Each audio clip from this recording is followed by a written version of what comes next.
कल्याण दुर्गाड़ी पुल के lane number 3 और 4 का उद्घाटन ऑनलाइन तरीके से मुख्यमंत्री उद्धव ठाकरे ने किया। वहीं फिजिकल उद्घाटन जिले के पालक मंत्री एकनाथ शिंदे, सांसद डॉक्टर श्रीकांत शिंदे, सांसद कपिल पाटिल के उपस्थिति में संपन्न हुआ है। आइए लेते इस पर पूरी जानकारी।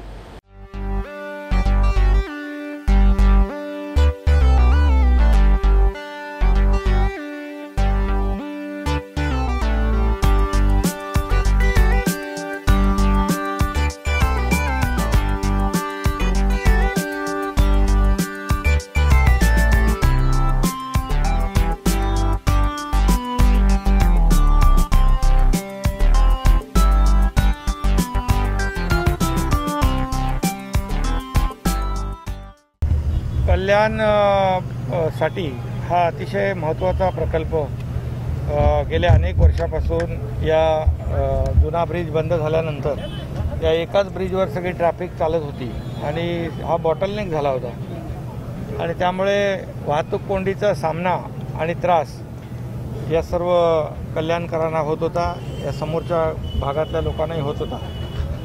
आज यापैकी नवीन 2 लेनचं उद्घाटन झालेलं आहे आणि उरलेल्या ज्या 4 लेन आहेत त्याही लवकरच त्याचं उद्घाटन होईल आणि हे सर्व 6 लेन नवीन आणि 2 लेन जुन्या असं 8 लेन या ठिकाणी नागरिकांना वाहन चालकांना वापरायला मिळतील आणि मोठी जी काही वाहतूक कोंडी होती त्यामधून मोठा दिलासा या ठिकाणी या सर्व लोकांना मिळणार आहे।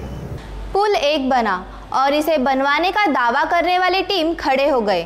दावेदारों का कहना है कि हमारे प्रयासों से पुल बनकर तैयार हुआ है, जिसका उद्घाटन शिवसेना ने कर दिया।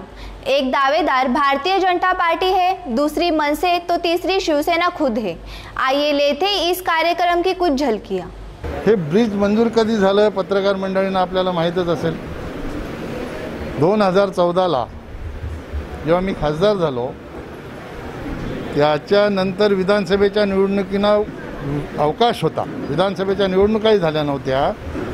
त्यावेळेला तत्कालीन MMRDचे आयुक्त मदान साहेब यांची मी वेळ घेतली। मी दिल्लीत होतो, दिल्लीवरून त्यांना येऊन भेटलो, त्यांना सांगितलं की आपण तिथे कमिशनर होते, काही करून हा दुर्गाडी ब्रिज मंजूर झाला पाहिजे। कारण ते 3-4 महिन्याच्या पिरियडमध्ये जेव्हा मी कल्याणला यायचो लोक सांगायची ट्रॅफिकची खूप समस्या आहे साहेब, हा ब्रिज लवकरात लवकर या ठिकाणी दुसरा ब्रिज झाला पाहिजे। त्यांनी ते मंजूर केलं आणि त्यानंतर विधानसभेच्या निवडणुका झाल्या, देवेंद्रजी मुख्यमंत्री झाले आणि देवेंद्रजींकडे याचा पाठपुरावा केला। ते सुद्धा माझ्या लोकसभेच्या निवडणुकीच्या प्रचाराला जेव्हा आले तेव्हा ट्रॅफिकमध्ये अटकले। 9:30 वाजता ते कोणच्या पलीकडे होते, ब्रिजच्या पलीकडे शिवापाद्यांच्या वार्डामध्ये आमची सभा होती।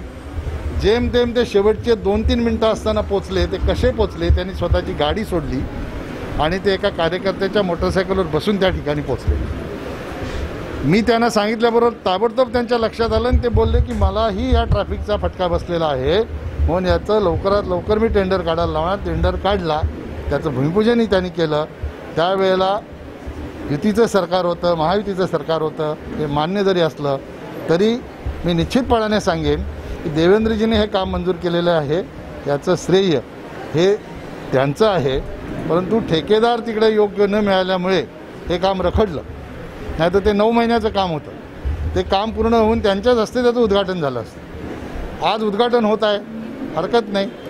कोंबडा कोणाचा बांग देतो याच्याशी आपल्याला मतलब नाही, दिवस उगवण्याशी मतलब आहे। लोकांना जो ट्रॅफिकचा त्रास होतो त्या ट्रॅफिकच्या जातातून आज लोकांची सुटका होणार आहे। भारतीय जनता पक्ष म्हणून भारतीय जनता पक्षाच्या कार्यकर्त्यांनी तिकडे जर बॅनर लावले असतील, झेंडे लावले असतील तर निश्चितपणाने ते देवेंद्रजींनी मंजूर केलेलं काम, त्यांच्याच कारकिर्दीत सुरू झालेलं काम म्हणून भारतीय जनता पक्षाच्या कार्यकर्त्यांनी ते केलं असावं। दुर्गाडी पत्री पुलाचं आज लोकार्पण आदरणीय मुख्यमंत्री साहेबांच्या हस्ते होतं आहे, ही खरंच आनंदाची बाब आहे।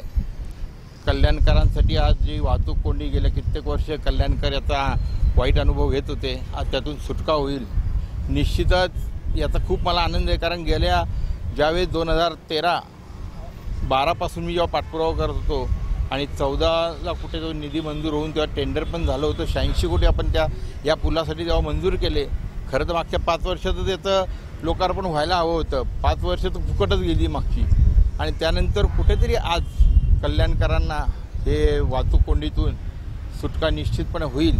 आणि मी जे काही त्यावेळेला जे बघितलं आज ते प्रत्यक्ष होतं ते त्याचा खूप आनंद आहे. आणि मी सगळ्या कल्याणकरांना शुभेच्छा देतो. आणि आपण ज्याप्रमाणे आमच्या पक्षाच्या पाठीशी आजपर्यंत उभे राहिलात आणि त्यामुळे काही आज मला त्यावेळी तुम्ही आमदार बनवलं आणि रिंग रोड असेल, हा असेल किंवा इतर प्रकल्प असतील, त्या प्रकल्पांना आपण त्यावेळेला निधी आणू शकलो आणि त्या निधीमुळे आज हे शक्य होतं आहे. त्याचा खरंच मला संपूर्ण मनसे परिवाराला आमच्या खूप आनंद आहे. आणि त्यासाठीच आम्ही आज फक्त पुलाची पाहणी करण्यासाठी आता आलो आहे. किमान फक्त माझं एकच म्हणणं आहे की इथल्या सत्ताधाऱ्यांना की जेव्हा आपण अशा प्रकारचं काही उद्घाटन वगैरे करतात ते ज्यांनी खरंच त्याच्यासाठी परिश्रम केले त्यांना निमंत्रण तरी किमान देत जा, एवढीच एक अपेक्षा असते. पण तेही दिलं गेलं नाही. खरं तर त्यांना तेवढा मनाचा मोठेपणा या सत्ताधाऱ्यांकडे पाहिजे. कारण आज आमदार त्यांचे आहेत, महापालिकेवर सत्ता त्यांची आहे. तर पुढच्या वेळेस तरी आता जेव्हा रिंग रोडचं वगैरे कराल त्यावेळेला निमंत्रण पत्रिका तरी ज्यांनी केलं आहे त्यांना कामाचं श्रेय द्यायचं, एवढंच माझं म्हणणं आहे. धन्यवाद. आपण सर्व पत्रकार बंधूंनी आपण हा विषय उचलून धरला आणि मला इथे आलो मी आणि त्यानिमित्त आपली पाहणी झाली, त्याबद्दल आपल्या सर्वांचे खूप आभार मानतो. या ठिकाणी काही मनसेने त्याला पाहणी करण्याचं थांबवलं, पण काय वाटतं कसं आहे आत्ता जी परिस्थिती आहे की आता करोनाची परिस्थिती आहे आणि शिवाय इथल्या आता उद्घाटन संध्याकाळी मुख्यमंत्र्यांच्या हस्ते होणार. आता प्रोटोकॉल म्हणून पोलिसांना त्यांची बाजू सावरायला लागते. पण खरंच आमच्या कार्यकर्त्यांनी बघितलं असतं तर काही विषय झाले नसतं. कुणीही काही तसं अतिरेक करत नव्हता की आम्ही उद्घाटन करायला आलो नाही की आम्ही काळे झेंडे दाखवायला आलो नाही. फक्त पाहणी करण्यासाठी की त्यांना पण जेव्हा आपले आमदार होते त्यांनी केलं आहे तर ते बघण्याची त्यांची इच्छा होती. ठीक आहे, आता पोलीस डिपार्टमेंटने नाही बघून दिलं, त्यांचेही आम्ही आभार मानतो त्याबद्दल. धन्यवाद. आता प्रकाश भोईर हे माजी आमदार आहेत आणि MMRDच्या प्रोटोकॉलनुसार जे सध्या ज्या पदावरती जे आहेत आमदार असतील, खासदार असतील, मंत्री असतील त्यांना ते निमंत्रित केलेलं आहे. आणि हा पूर्ण MMRDचा त्यांचा कार्यक्रम आहे, त्यांच्या अखत्यारीतला कार्यक्रम आहे. त्यामुळे कोणाला आमंत्रण पाठवायचं, कोणाला आमंत्रण नाही पाठवायचं हा पूर्णपणे त्यांचा अधिकार आहे. त्याच्यामध्ये मी किंवा शिवसेना कुठली ढवळाढवळ करू शकत नाही. त्यांना ते माझे आमदार आहेत, त्यांना आमंत्रण पाठवायचं असेल तर ते MMRDने पाठवावं, आम्हाला त्याची काही हरकत नाही. पण ते पूर्णपणे MMRDचं काम आहे, पक्षाचा आपला याच्यामध्ये काही रोल नाही आहे.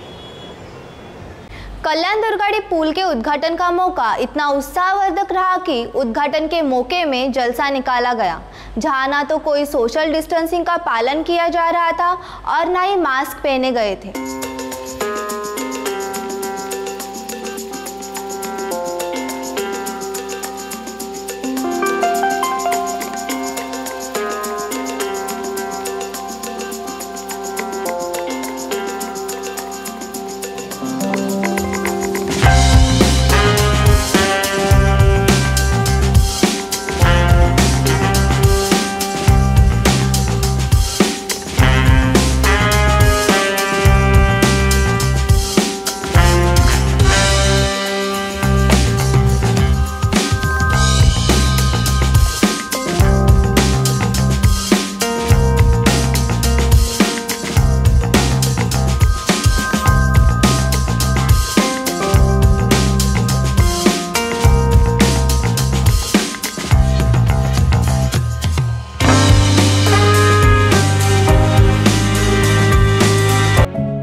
कोणार्क, अपना शहर अपनी बातें।